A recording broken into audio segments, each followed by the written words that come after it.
आता आपण heating effects of electric current याचा वापर आपल्या नेहमीच्या जीवनात कसा होतो ते पाहूया.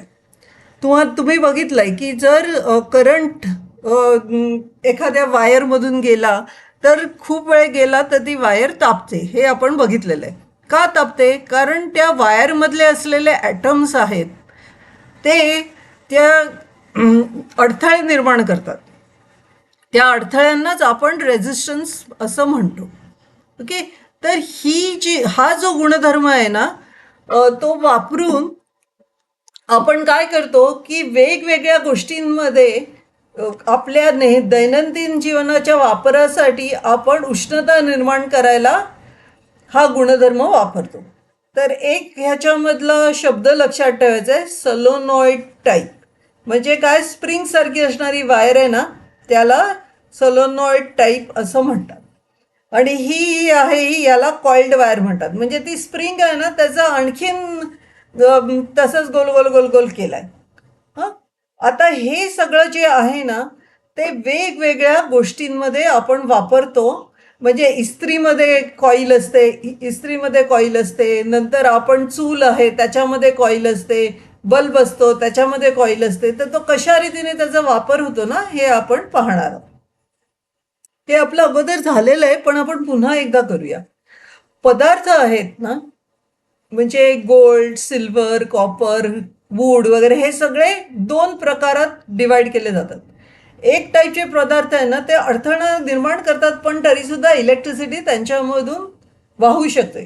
त्यांना कंडक्टर म्हणतात. तिकडे इलेक्ट्रिक करंट फ्लोज इझिली.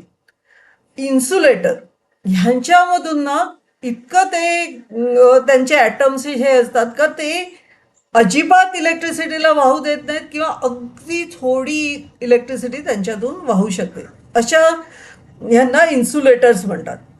तर इकडे कंडक्टरमध्ये नॅचरली त्यांच्या ॲटम्सचा जो रेझिस्टन्स आहे, अडथळा आहे पण कमी आहे. इन्सुलेटरमध्ये रेझिस्टन्स खूपच हाय असतो. आणि कंडक्टरमध्ये बरेच large number of free electrons असतात, खूप फ्री इलेक्ट्रॉन्स असतात. त्यामुळे ते करंट व्हायला मदत करतात. तर एक्झाम्पल काय? Copper, aluminium. म्हणून आपण तांब्याची वगैरे वायर करतो, कॉपरची वायर असते. तर त्याचा वापर नेहमी कशात होतो? Copper wire, aluminium foil, steel spoon, iron lead, coin वगैरे. पण इन्सुलेटरमध्ये ना खूप असे घट्ट फ्री इलेक्ट्रॉन्स फार कमी असतात, म्हणजे रबर, प्लॅस्टिक, ग्लास वगैरे.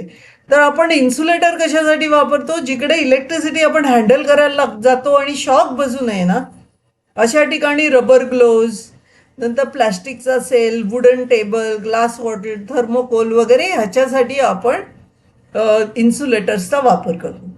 आता आपलं शरीर आहे ते गुड कंडक्टर आहे का बॅड कंडक्टर आहे? तर आपलं शरीर गुड कंडक्टर आहे, चांगलं कंडक्टर आहे. येस. का बरं? Since the human body contains water and dissolved salts and electric current can flow through it to some extent. आपल्या शरीरामध्ये खूप पाणी आणि सॉल्ट्स आहे आणि त्याच्यातून पटकन इलेक्ट्रिक करंट जाऊ शकतो. That is why one should not touch electric appliance with wet hands. म्हणून आपण कुठलीही, म्हणजे इस्त्री वगैरे, हे जे बल्ब, ह्या इलेक्ट्रिक अप्लायन्स म्हणजे काय? इलेक्ट्रिसिटीवर बेस्ड अशी जी गोष्ट आपण वापरतो त्याला इलेक्ट्रिकल अप्लायन्स म्हणतात. चूल म्हणतात, इलेक्ट्रिकची चूल असते. तर ते इलेक्ट्रिक स्टोव म्हणजे इलेक्ट्रिकची चूल. ही सगळ्यांना ओला हात लावू नये, आपल्याला शॉक बसेल. नेहमी इलेक्ट्रिकल सेफ्टी रूल्स फॉलो करावे. आता तुम्ही बघितलंय, appliances like iron, electric stove, electric toaster, ह्या सगळ्यांमध्ये कॉईल असते, ज्याच्यामधून इलेक्ट्रिसिटी गेल्यावर ती अतिशय गरम होते. म्हणजे स्विच ऑन केला की ती गरम होते आणि त्याचा आपण वापर करू शकतो. So it works on principle of heating effect of electric current. कुठल्या प्रिन्सिपलवरती वर्क करते? तर principle of heating effect of electric current. तर आता ह्याच्यामध्ये जनरली नायक्रोम नावाचा अलॉय वापरतात. कुठलं मेटल वापरतात? नायक्रोम. तर नायक्रोम आहे ना, तो अलॉय आहे निकेल आणि क्रोमियमचा. निकेल आणि क्रोमियम हे दोन सबस्टन्सेस आहेत, ते मिक्स करतात आणि त्याचा नायक्रोम असा अलॉय करतात. तर तो नायक्रोम अलॉय आहे ना, तो ह्या कॉइल्समध्ये जनरली वापरतात. का वापरतात? कारण अलॉईजमध्ये ना इलेक्ट्रिक रेझिस्टन्स जास्त असतो. साधे तुम्ही मेटल्स वापरले ना, कॉपर वगैरे, का त्याच्या प्रमाणात नायक्रोममध्ये इलेक्ट्रिक रेझिस्टन्स जास्त आहे. त्यामुळे काय होतं की ह्याच्यामधून जेव्हा आपण करंट पास करतो ना, तेव्हा हीट जनरेट होते आणि ते नायक्रोम वितळत नाही. नाहीतर कधी कधी काय होतं, मेटलमध्ये जर तुम्ही मेटल वापरलं आणि खूप करंट त्याच्यात घातलात ना, तर एवढी हीट निर्माण होते का तो वितळू शकतं. म्हणून नायक्रोम हे जनरली अशा अप्लायन्सेसमध्ये वापरतात. Nichrome is an alloy of nickel and chromium. Alloys have much higher electrical resistance than pure metals. Pure धातूंपेक्षा त्यांचं धातूंचं मिक्सचर केलं नायक्रोम आणि निकलचं, तर त्याला हायर इलेक्ट्रिकल रेझिस्टन्स असते. When electric current passes through a metal with high resistance, it generate significant amount of heat. तर आपण अशा ह्याच्यामधून करंट पास केला का काय होतं, हाय इलेक्ट्रिक रेझिस्टन्स आहे, म्हणजे ते ॲटम्स आहेत ते जोर जोराने इलेक्ट्रॉनशी मारामाऱ्या करतात आणि त्यामुळे काय होतं, हीट निर्माण होते, आणखीन आपल्याला जास्त हीट मिळते. Because nichrome resist flow of electricity more than pure metals, it converts electrical energy into heat much more efficiently. तिसरं कारण काय, durability at high temperatures. Pure metals can melt. म्हणजे खूप जर सोन्यामधून किंवा सिल्वरमधून किंवा कॉपरमधून तुम्ही खूप मोठा इलेक्ट्रिक करंट पाठवलात ना, तर ते वितळू शकतं किंवा ऑक्सिडाईज होऊ शकतं. म्हणजे आयन वगैरे तर रस्ट होऊन ब्रेकडाऊन होऊ शकतं. Pure metals can melt or oxidise quickly when they get very hot. Nichrome is specially design to stay strong and not melt. आणि तो वितळत नाही किंवा बर्नआउट होत नाही, even when it is heated to very high temperatures for a long period. म्हणजे बराच वेळ, कारण चूल वगैरे आपल्याला बराच वेळ चालू ठेवावी लागते, तर त्यावेळी तो काही वितळत वगैरे नाही. Thus, nichrome is preferred over other pure metals and are used for making coil for devices working on heating effect of electric current. आता आपण दोन अप्लायन्सेसचा डिटेलमध्ये अभ्यास करूया, त्याच्यावर परीक्षेमध्ये प्रश्न येऊ शकतो.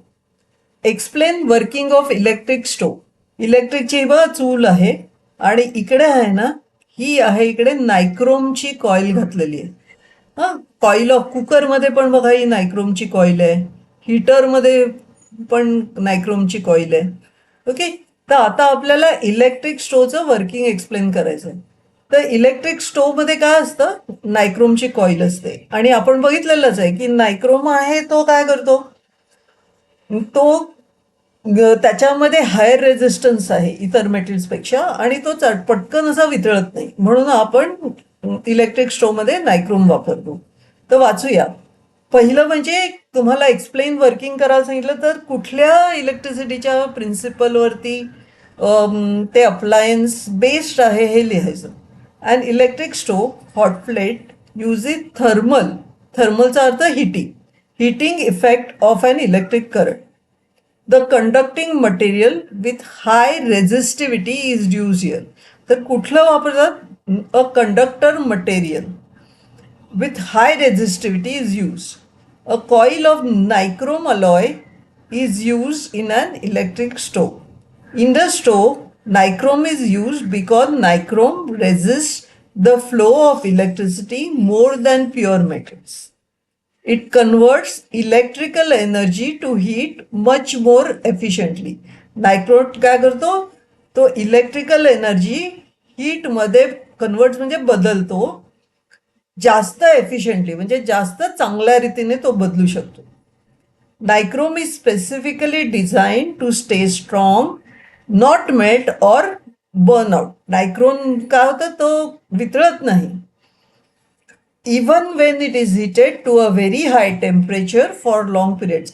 जरी त्याला खूप हाय टेम्परेचरला आपण कंटिन्युअसली करंट देत राहिलो तरी नायक्रोम वितळत नाही. Nichrome is specifically designed to stay strong and not melt or burn out, even when it is heated to a very high temperature for long periods. आता आपण इलेक्ट्रिक बल्ब बघूया.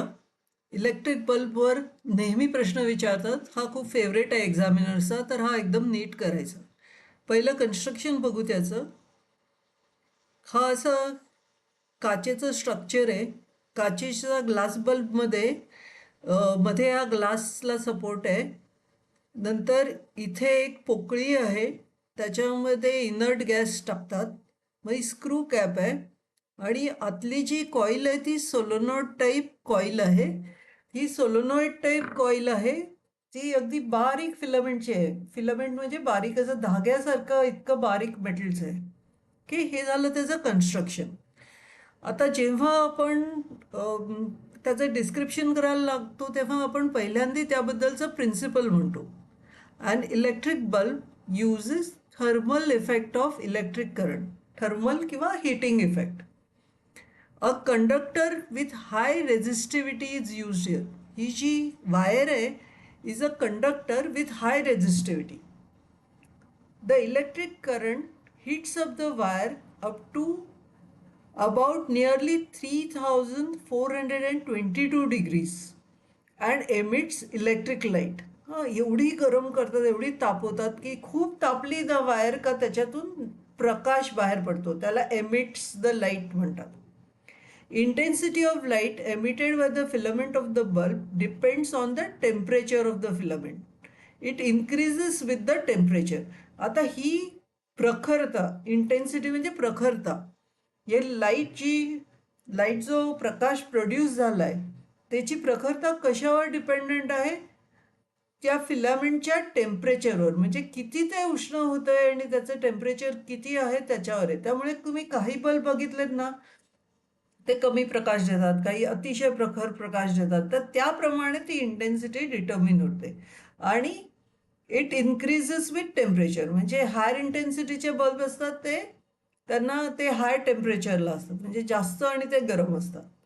The melting point of material use to make the filament of a bulb should be very high so that filament can be heated to a high temperature by passing current through it without melting it. तर आता काय बघायला लागतं, काय लक्षात घ्यायला लागतं का, ही मेल्टिंग पॉईंट म्हणजे वितळण्याचा point.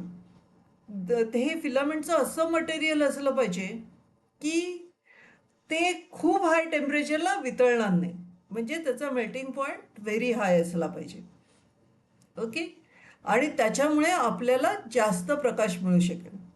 The melting point of the material used to make the filament of a bulb should be very high so that filament can be heated to a high temperature by passing a current through it without melting it.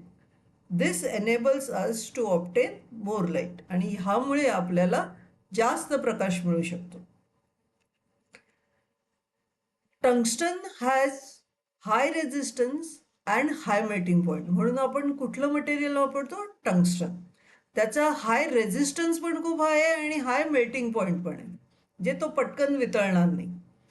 Using current it can be heated to a high temperature so that it emits more light. तर आपण current वापरून तो इतका गरम करतो, इतक्या हाय टेम्परेचरला, का तो जास्त प्रकाश देऊ शकतो. Hence tungsten is use to make solenoid type of coil filament in an electric bulb. To prevent tungsten from being damaged by oxidation, electric bulbs are filled with inert gases such as argon, helium, neon, nitrogen, krypton. ह्यापैकी कुठला तरी gas असा या मधल्या पोकळीमध्ये भरला असतो. The hot wire also radiates heat to a certain extent. म्हणजे ही जी हॉट वायर आहे, तुम्ही जर बल्बला हात लावला तर काय होतं, तो एकदम भाजतो ना. तर कशामुळे भाजतो? कारण ही जी वायर आहे ही गरम करते. रेडिएट्स म्हणजे काय, ती हीट अशी थ्रो करते. Electric stove is to nichrome, electric bulb is to tungsten, असा प्रश्न आला होता परीक्षेमध्ये.